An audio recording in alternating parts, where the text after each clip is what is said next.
You're back on Morning Mover. Shares of Crowdstrike trading lower this morning in the pre-market after Mizuho downgraded the stock to neutral from outperform with a price target of $425. That's unchanged from its previous price target.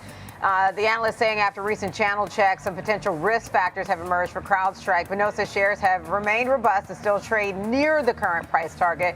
Crowdstrike reports earnings on June 3rd after the close. Time now for Options Corner. Joining us to take a deeper look at Crowdstrike, we've got Rick Ducat, lead market technician here on Schwab Network. All right, Rick, what are the trends you're paying attention to when it comes to this chart?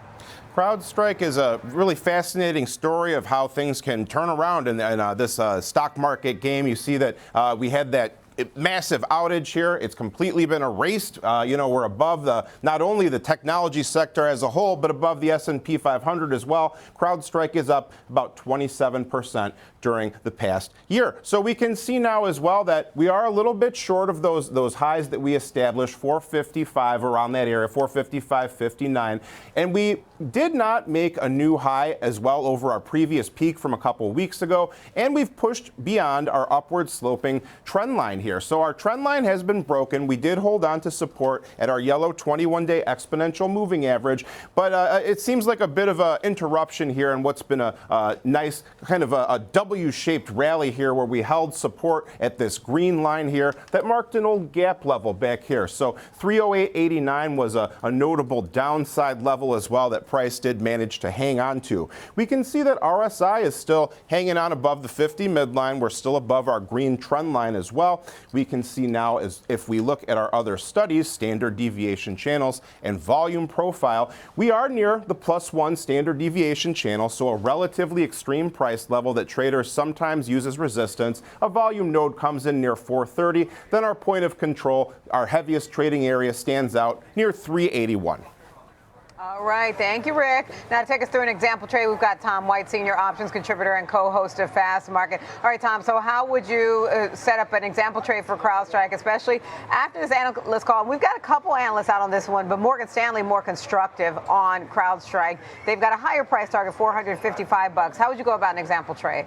Well, you mentioned that June 3rd earnings event. I kind of want to avoid that event because we've got a lot of risk coming out with those earnings, especially with the stock still up over 25% so far in 2025. Rick mentioned just below those all-time highs, pulling back today around the 425 level. So that might give you some opportunity. The Mizuho note after the downgrade said waiting for a better price entry point. So that's how I set up this trade, where I can give myself a cushion to the downside on a neutral to bullish strategy. I'm not totally going against this stock at this point, but I'm going to avoid earnings. So I went out to the May 30th weekly cycle. So 15 days to expiration, just a couple weeks until this expires. And I'm going to sell an out of the money put vertical to take advantage of the pullback that we're seeing today. Looked at selling the 410 strike put, and then because I want to stay risk defined in a name like this that's high priced and anything can happen, it's not immune to macro moves in the market also. So sell the 410 put, buy the 400 put, short $10 wide, neutral to bullish. Put vertical, you're going to collect roughly, if the stock opens up here around 425, about $2.50. That's what you can make, $250 per spread.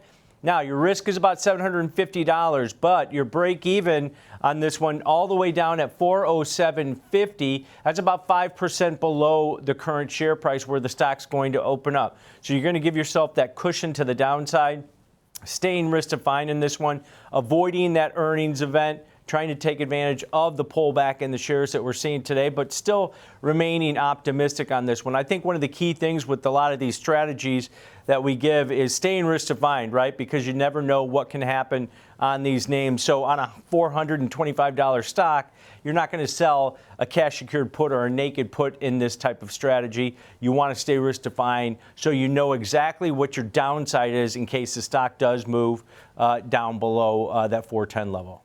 All right, that's a neutral to bullish example trade for Crowdstrike, staying risk defined. Tom, great advice, great setup there for that example trade. Thank you.